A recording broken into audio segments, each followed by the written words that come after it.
Yo, what's going on, guys? Man, it's your boy Dignified TW, and we are back with another video. And boys, do we have a lot to talk about today. But first, right off the bat, I know you guys are going to be talking about archetypes. You know, Paul George isn't a pure shot creator. You know, Kawhi Leonard's not a pure lockdown.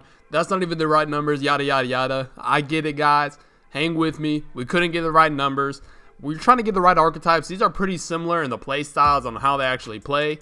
But like I said, we've got so much NBA news, and I cannot wait to talk about it with you guys to kind of hear your feedback on how, you know, what you think about the NBA and all that good stuff. But we're going to start off, of course, with the Clippers. Now, last night I woke up and it was like 3 o'clock in the morning, right? I woke up at 3 in the morning. I woke up and I'm like, why am I awake right now? And I checked my phone about 45 minutes ago. Kawhi Leonard agrees to sign with the Clippers. So I'm right off the bat, I'm like, wow, that's pretty interesting. I scroll down back with my Twitter. I see that Paul George demands a trade from the OKC Thunder, and he's going to be joining Kawhi with the Clippers. Now, right away, when you think about that, Kawhi Leonard and Paul George, two of the best two-way players in the NBA, both gifted scorers. Of course, they can do everything on the floor. They play some of the best defense in the NBA. But then you think with the other pieces around them, they got Harrell, which is a great defender, which played really well this year. To be honest with you, he had a big upstep from his previous season. And you got Patrick Beverley, one of the most pesty point guards in the NBA today. So you got to think the defense the Clippers are going to be playing next year, it's going to be insane. Now, fast forward a few more hours after that, DeMarcus Cousins signs with the Lakers, and so does Danny Green. Now, like the Lakers and the Clippers, LA is getting spoiled with basketball. I'm not going to lie to you. There's some great basketball going to be played in LA. Comment down below, which team do you think is better? The best team in LA? Do you think the Clippers are going to have a better season? Do you guys think the Lakers are going to have a better season? Who do you think is going to be going to the championship game? Right now, a lot of people, of course, are going to be saying the Lakers. But this Clippers team, I don't know if they can add any more pieces or kind of like mess around at the trade deadline next year. But this Clippers team is going to be a team to watch. When you have two gifted scorers and you have two gifted defenders, you guys can see right here, like even in the game, we're playing great defense. It's going to be hard to stop. Now let's talk about the gameplay a little bit. This first gameplay, we're going against an annoying play sharp. If you guys are watching the gameplay, you guys know their defense or the way they're running their offense super annoying. Just pretty much L2 cheese for a play sharp. I don't know what they're doing, but you can see he's zigzagging. When you have two great defenders like this, you can just pretty much, you don't have to really worry about turning the ball over too many times. You can see I had the box out on the glass cleaner. Every single time I went in past this guy, they're going to leave Aqui wide open for some reason, and we're going to take advantage of that. But the other NBA news, let's talk about the NBA a little bit more. OKC, do you know how, I don't know, me personally, I think I've talked about this on my channel. I'm not a huge Westbrook fan, all right? Now think about all the great players recently who have left the Thunder and left Westbrook alone pretty much. You got to think about Kevin Durant leaving. You got to think about Paul George leaving, even though a year ago when he resigned, Paul George was talking about how he wanted to stay with the Thunder. They think they could work, but they got bounced in the playoffs, what is it, twice in the first round? Like, I don't know, man. I don't think Westbrook's the best player to play with. Is he a gifted basketball player? Of course. But it's just something, I don't know if they don't have the right talent around that team. I don't know if, like, the way that Westbrook plays is just successful for championship winning. I don't know, but it's really interesting what the Thunder are deciding to do. They got a couple pretty good pieces. Gallinari is a good player. Shai Gilgeous-Alexander has a lot of upside. They got galores in picks. I don't know how many picks they got, like 5 or 6 picks in like the coming years. So they didn't do too bad for, you know, what they gave up for Paul George. But you got to think about it. Are they going to keep Russell Westbrook? I don't know. Can any teams really take on that contract? He has a pretty ridiculous contract. I don't know what teams really would be willing to take on that contract, give up more future picks. But if the Thunder can get that done, in my opinion, I think the Thunder should try to trade Russell Westbrook. I know he's the centerpiece now. He's been there. He's loyal. But, like, if you're just doing this from a business standpoint, but look at that block, by the way. If you're doing this from a business standpoint, I think that's something that has to be done. Do I think they can do it? Not necessarily. But you can see we're playing better defense right there, bumping them. But something's got to be done in OKC. Let's talk a little bit more about basketball. Let's shift to the Eastern Conference. Guys, I know I've been absent. I don't stream or anything that much, but that will be returning soon. Make sure you go follow my Twitch in the description. we haven't got to talk about basketball too much. I love talking about this LeBron video and Anthony Davis. We talked a lot about that. We kind of talked about what they needed to do. Do you guys think they should have went for Kawhi? Do you think they should have upgraded their bench? Of course, they waited to get Kawhi, but in my opinion, they did pretty good. They got Danny Green. They got DeMarcus Cousins. They got some pretty good pieces. They re-signed, I think, Rajon Rondo. So, like, their team is going to be interesting. The NBA is so much more balanced.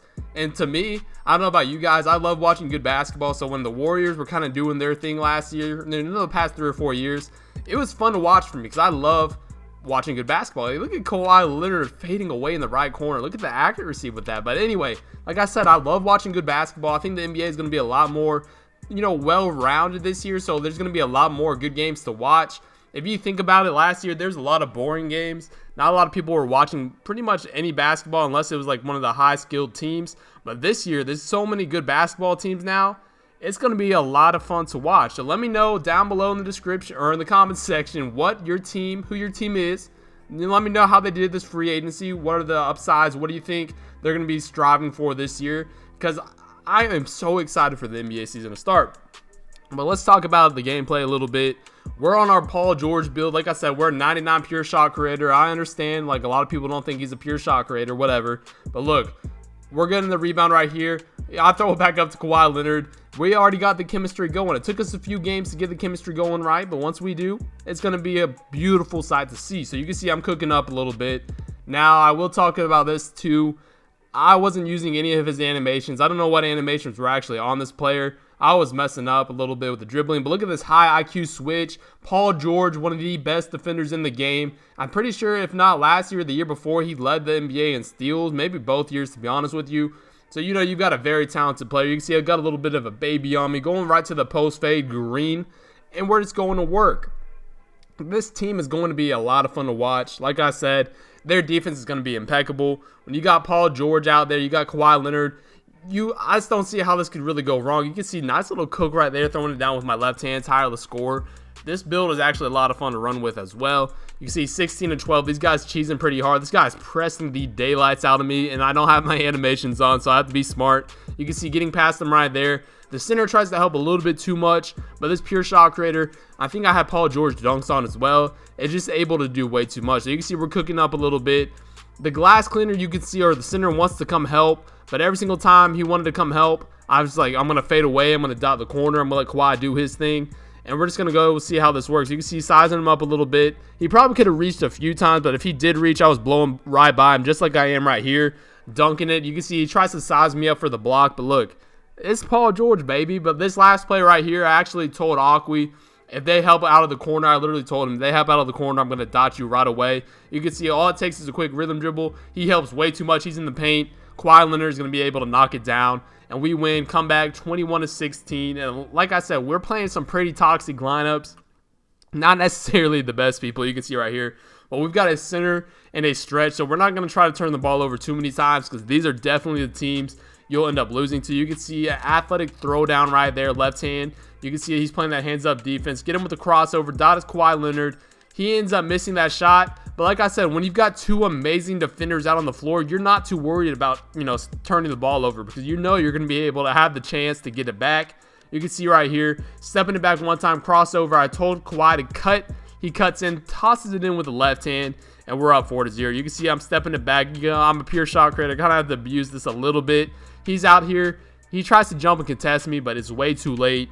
We're knocking that down. We've got 7-0 already. We haven't missed at all. Probably could have crabbed him right here or blown by him at least. You can see I'm throwing it up to Kawhi. He was smart and didn't jump. Got the board back. We got 13 seconds on the shot clock. Cooking up behind the back. And this would have been a crazy play if I dunked on him, but he sized it up pretty well.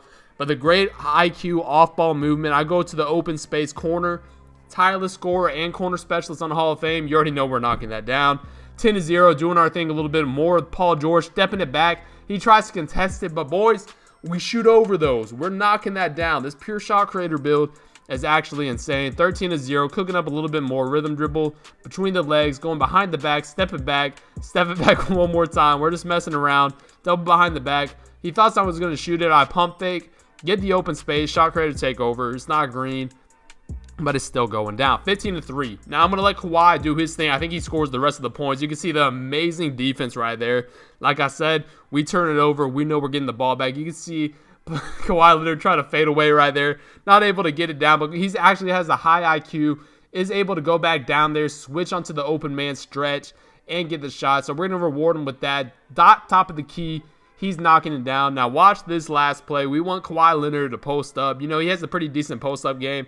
If you guys watched the finals, he was definitely babying, you know, Klay Thompson and Steph Curry. He tries to post up and fade, but we're there, throwing it down to end it, guys. Hopefully you did enjoy the video. Make sure to comment your NBA team and who do you think is going to be the best team in LA. But I've been Dignified. I'm out.